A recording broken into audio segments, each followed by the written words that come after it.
बताया गया था, क्या बताया था? 8 कलमा है। कलमा कितने होते हैं? 8 होते हैं। आज हम स्टडी करेंगे इस्लामिक स्टडी के 5 पिलर्स ऑफ इस्लाम। इस्लाम के कितने पिलर्स हैं? 5। कौन कौन से? अच्छा, सबसे पहले ये बताइए, अगर आपने अपना घर बनाया है तो आपका घर बिना पिलर का रह सकता है? नहीं रह सकता। आपने छोटा सा भी अगर मकान है, जैसे ये देखिए स्कूल आपका बना हुआ है, तो 1 2 3 4 5 पिलर है ना? 5 पिलर नजर आ रहा है आपको? जी सर। और ये पिलर नहीं दिया जाएगा तो आपको लगता है कि ये छत आपको जो दिखाई दे रहा है ये नजर आएगा? नहीं आएगा। कितने अच्छे आप बैठे हुए हैं, बैठ पाएंगे? नहीं बैठ पाएंगे। तो छोटा सा छत जब हम लोग बनाते हैं तो हमें किस चीज़ की जरूरत पड़ती है? पिलर की। नीचे से क्या चाहिए? पिलर चाहिए जो उसको सपोर्ट कर कर रखे, है ना? नहीं तो क्या होगा, हमारा घर क्या हो जाएगा? तो आप अपने ज़िंदगी में जो 5 पिलर्स ऑफ इस्लाम है, अगर उसको नहीं मानते हैं, उसको फॉलो नहीं करेंगे, अगर जो इस्लाम ने जो 5 बातें ऐसी कही है जिसको हर हाल में आपको क्या करना है? पूरा करना है। अगर आपने नहीं किया, समझिए आप अधूरे हैं। क्या है? अधूरे हैं। आप कभी भी गिर सकते हैं। जैसे आपका घर गिर जाएगा बिना पिलर का, वैसे आप भी गिर सकते हैं। आपका अमाल अच्छा नहीं रहेगा, आपका ईमान अच्छा नहीं रहेगा तो क्या होगा? आपकी ज़िंदगी अच्छी नहीं होगी, खुशहाल नहीं होगी, हैप्पी फैमिली नहीं होगी। ठीक है, तो पहला पिलर दिया हुआ है to believe that there is no god except Allah. सबसे पहला क्या है पिलर? फर्स्ट पिलर क्या है कि आपको विश्वास, अगर आप मुस्लिम है, यू आर मुस्लिम, अगर आप मुस्लिम है तो आपको विश्वास होना चाहिए कि अल्लाह एक है और अल्लाह के सिवा कोई दूसरा इबादत के लायक नहीं है।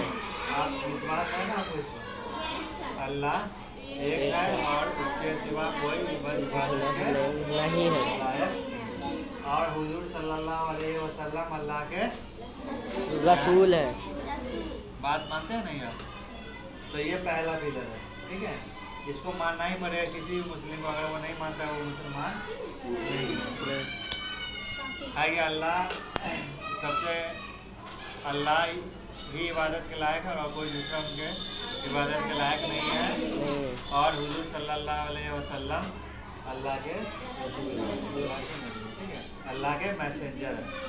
हुजूर सल्लल्लाहु अलैहि वसल्लम किसको बोला गया है? जो हमारे हुजूर थे सल्लल्लाहु अलैहि वसल्लम थे, नबी थे, वो क्या करते थे? मैसेज लाते थे जी, है ना? अल्लाह का पैगाम क्या करते थे? हम लोगों तक भेजते थे। ठीक है, अब दूसरी चीज़ क्या है? दूसरा बहुत ही इंपॉर्टेंट चीज़ है हमें। दूसरी चीज़ क्या है? दूसरा सेकंड पिलर ऑफ इस्लाम क्या है? सेकंड पिलर ऑफ इस्लाम क्या है? नमाज। क्या है?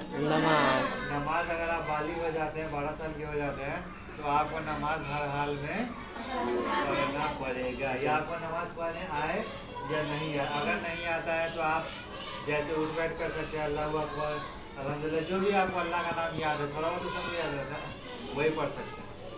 अगर मान लीजिए कोई मतलब पढ़ा लिखा इंसान नहीं है, कोई पढ़ी लिखी औरत नहीं है, उसको नमाज पढ़ने नहीं आता है, तो वो सीखे।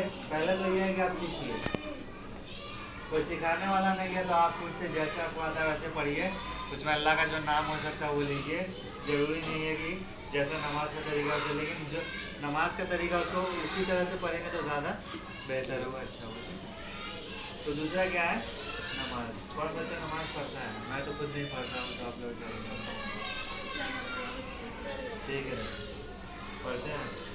तो कितने टाइम का नमाज पढ़ जाए हम लोगों के ऊपर? 5 नमाज फर्ज करा दिया। हाँ, आप कहाँ देख रहे हो? वहाँ क्या?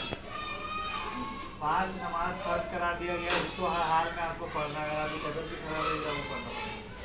टांग आपको टूटा हुआ है, फिर भी आप लेटे हुए इशारे से नमाज पढ़नी है, लेकिन पढ़नी है। हाथ टूटा हुआ है तब भी आपको पढ़ना पड़ेगा। सफ़र में कहीं जा रहे हैं, सफ़र में जा रहे हैं, उसमें भी नमाज आपको माफ़ नहीं है। मतलब कि नमाज किसी भी कीमत पर माफ़ नहीं है। तो आप नमाज कितने टाइम पढ़ा जाता है? कितने टाइम का नमाज पढ़ जाए? इधर आ जाएगा। नासरी बहुत तो आता है। इधर आइए, नाच पढ़ने में तो बहुत आगे हो। काम की चीजें नहीं सुन रहे हो कहीं। तो नमाज हर हाल में क्या है? तो आप लोग पढ़ेंगे ना नमाज? Yes sir. जो नहीं पढ़ते वो कोशिश भी कीजिए, और जो पढ़ते हैं बहुत ही अच्छी बात है, ठीक है। और मेरे लिए भी दुआ करिए कि मैं भी नमाज़ पढ़ूँ, आप लोग भी नमाज़ पढ़ें। इस दुनिया का जितना भी मुस्लिम अच्छा वो अल्लाह के राह पर चले और सब नमाज़ पढ़े। उसके साथ साथ भी हम लोग को भी अल्लाह क्या करें, नमाज़ पढ़ने की तौफीक हिदायत। जो अल्लाह का रहम करम होता है सब पर नहीं होता है। तो नमाज आप लोग भी पढ़िए ना। नमाज कितने टाइम में फर्ज करा दिया गया है? इसको हर हाल में अदा करना है। आप सफ़र में कहीं जा रहे हैं, तबीयत खराब है, शादी में है, कहीं भी है, आपको बाद में पढ़ लीजिए, लेकिन पढ़ना है। नमाज माफ नहीं है। क़यामत के दिन जब आप मरेंगे तो आपसे हिसाब किताब होगा, तो सबसे पहले क्या खोजा जाएगा? नमाज। नमाज पढ़ने से बहुत बड़ा फ़ायदा, बहुत फ़ायदे हैं नमाज पढ़ने के। साइंटिफिक रीज़न भी है। एक तो बॉडी का एक्सरसाइज होता है, आप बीमारियों से दूर रहते हैं, ठीक है। और नमाज पढ़ने से आदमी क्या होता है? ईमानदार होता है, परहेजगार होता है, गलत काम नहीं करता है, दूसरे की बुराई नहीं करता है ना, और ईमानदार होता है। नमाज का बहुत ही फ़ायदा है। नमाज अगर आप पढ़ेंगे तो आपको पढ़ाई में भी बरकत होगा, आपके अम्मी अब्बू के पैसे कमाई में भी बरकत होगा, आपका सेहत ठीक रहेगा। बहुत अनगिनत फ़ायदे हैं। इतना फ़ायदा है कि जिसको गिना नहीं जा सकता। आप अपनी ज़िंदगी में आप सुकून महसूस होगा आपको। आप 5 वक्त नमाज़ पढ़ के देखिए, आपको क्या महसूस होगा? सुकून। ज़िंदगी में बहुत सुकून महसूस होगा। अगर आप सुबह में नमाज़ पढ़ते हैं 5 बजे, एग्ज़ाम का टाइम है, तो नमाज़ पढ़कर अपना याद कर लीजिए, जो पढ़ाई का काम है वो पढ़ाई कर लीजिए। मैं जब दिल्ली में था तो सुबह में नमाज़ पढ़ के एग्ज़ाम के टाइम में मैं हमेशा क्या करता था? याद करके तब जाता था एग्ज़ाम में, तो अच्छा जाता था। और जिस दिन नमाज़ नहीं पढ़ा या याद नहीं किया तो क्या होता था? एग्जामिनेशन फेल कर दिया। मतलब आपका छुट्टी नहीं है? अच्छा, इसकी छुट्टी रहेगा तब आप नमाज पढ़ेंगे? मतलब जोहर में ना आप यहाँ रहते हैं, बाकी टाइम में फजर में तो अपने घर पर रहते हैं। एक बजे पुरा नहीं सकता है, तो बाद में आप जाएंगे फजर का पढ़ने जाएंगे तो नहीं पढ़ सकते। फजर का नमाज पढ़ के आते हो? नहीं आते हो? असर का पढ़ते हो, जाते हो तो मगरिब का पढ़ते हो। जो छूट रहा है उसका ध्यान है, जो स्कूल में है जिस समय में उसका ध्यान है कि स्कूल में रहेंगे तो कैसे पढ़ेंगे, और जो घर पर रहता है उसको छोड़ रहा है, उसके बारे में बोलिए नहीं रहा है। हम फजर का पढ़ते ही नहीं है, असर का पढ़ते ही नहीं है, और मगरिब ऐसा का पढ़ते ही नहीं, ठीक है। तो नमाज आप फ़र्ज है, नमाज हर हाल में अदा करना है। समझ में आया आप लोग?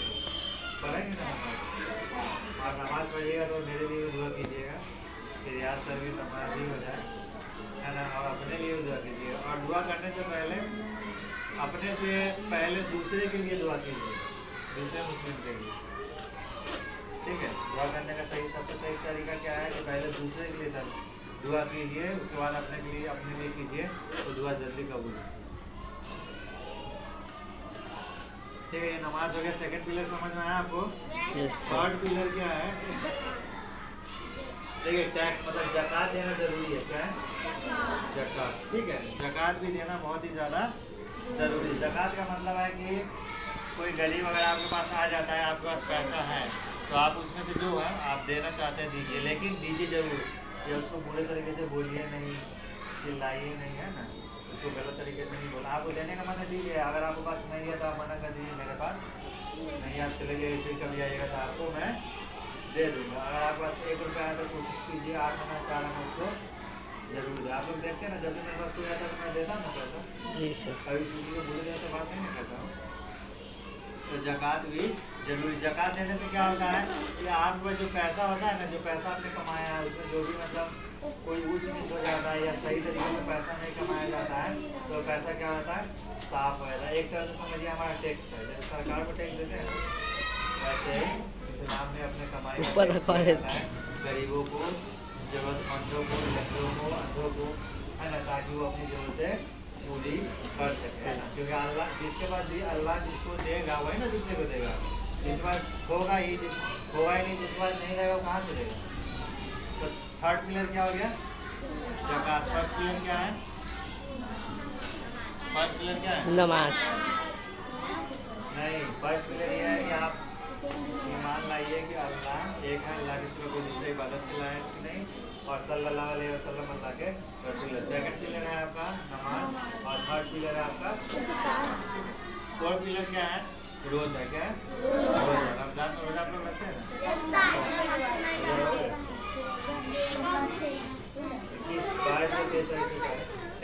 थर्ड पिलर क्या है? ज़कात। और फोर्थ पिलर क्या है? रोजा। 12 साल अगर आपका हो जाता है उम्र, अगर आप बालिग हो जाते हैं तो आपको रोज़ा रखना चाहिए। रोज़ा आपका फर्ज हो जाएगा, आपको रखना चाहिए। रोज़ा रखने के बहुत अनगिनत फ़ायदे हैं, उससे बहुत सारी बीमारियां नहीं होती हैं। और रोज़ा रखने का सबसे बड़ा मोटिव ये है, इस्लाम में सबसे पहले रोज़ा रखने के लिए ये इसलिए कहा गया है, साइंस भी बोलता है कि अगर आप साल में 1 महीना अगर भूखे रहेंगे, खाली पेट रहेंगे, तो बहुत सारी बीमारी से आप दूर रहेंगे। ठीक है। और रोज़ा रखने का सबसे बड़ा मकसद ये है कि आप महसूस कीजिए, कोई अगर गरीब है, अगर आपसे नीचे है, आपसे कम पैसे वाला है, आपसे गरीब है, भिखारी है, जिसको एक वक्त का रोटी नसीब नहीं होता है, तो आप जब 3-4 टाइम भूखे रहते हो तो कितना भूख महसूस होता है, तो उसके भूख को महसूस कीजिए, उसके तकलीफ को महसूस कीजिए, और उसको आप अगर आपसे हो सकता है तो मदद कीजिए बेवजह। ठीक है, कोशिश कीजिए अगर आपसे किसी का मदद होने वाला है तो उसको मदद कीजिए। प्यास आपको लगता है ना, तो किसी प्यास का कितना कीमत महसूस होता है? रमजान में होता है ना। क्यों? क्योंकि आप किसी प्यासों को देखे तो पानी पिला दीजिए, बहुत बड़ा सदका है, बहुत बड़ा सवाब का काम है किसी को पानी पिलाना। समझ में आया? है ना। भूखा अगर आपको लगा कोई भूखा है, कोई भूखा अगर आपके पास पहुंच जाता है तो क्या करिए? उसको खाना खिला दीजिए। अगर है तो, नहीं है तो कोई बात नहीं, उसको बोलिए मेरे पास नहीं। रोज़ा रखने का सबसे बड़ा मकसद ये है कि आप जो गरीब लोग हैं उसका भूख महसूस कीजिए, उसका प्यास महसूस कीजिए, उसकी तकलीफ को महसूस कीजिए।